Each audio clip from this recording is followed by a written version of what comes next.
আমরা আছি এখন হারবাইত ওয়াকওয়ে, যা হাঁটতে হাঁটতে একদম নদীর মাঝখানে নিয়ে গেছে আমাদের যে ব্রিজটা। সাথে আছে রাসেল ভাইপার, আমাদের রাসেল ভাইপার। আরো আছে বড় ভাই। বড় ভাই, আপনার পরিচয়? পরিচয় সবাই জানে, নাম তো শুনেছি অবশ্যই হ্যাঁ নাকি? হ্যাঁ, ফেরারি ইমরান। শাহরুখ খানের ওই ডায়লগটা দিলে হবে না। নাম তো শোনাই হ্যাঁ, হোগা। নাম তো শোনাই হোগা। ফেরারি ফেরারি ভাই, ফেরারি মানে কি? আপনি কি কেউ বেগে খুঁজতেছেন? বেড়াই আমি। ও, ওইটাই, কেউ খোঁজুক আর না খোঁজুক আমি সবকিছু খুঁজি। যাক, এটাই আমার পেশা। মাঝে মধ্যে আমাদের আশেপাশের সুন্দর জায়গাগুলো উপভোগ করা আমাদের দরকার।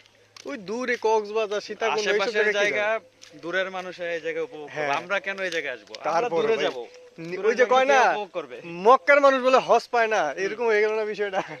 তাহলে আমাদের, বিষয়, আমরাই যেটা যদি আপনি না দেখি, বলবেন ওইটাই বিষয়। না না, যেটা আমরা যদি আগে দেখে দেখে শেষ করি, অন্য মানুষকে সুযোগ দিয়ে দিব পরে, তাই না? এটা তো 1974 সালে যখন তৈরি হয়েছে তখনই আসছি। বাহ, এখন তো অনেক late আমরা হয়ে ভাই গেছে। নতুন ভাই, কালকে দেখলাম আশেপাশে কোথায় ঘোরা যায় বেশি সুন্দর ভালো, এই জায়গায় আসলাম। এখন যাবো একটু পরে, যাবো বিন্দান। বিন্দাতে যাবো না, আবার জায়গার নামে না, বিন্দান। ব্যাকগ্রাউন্ড অনেক সুন্দর। হ্যাঁ ধান চাষ হবে, হ্যাঁ? হ্যাঁ, ওইটা এককালীন ফসল দেখা যাচ্ছে আপনার।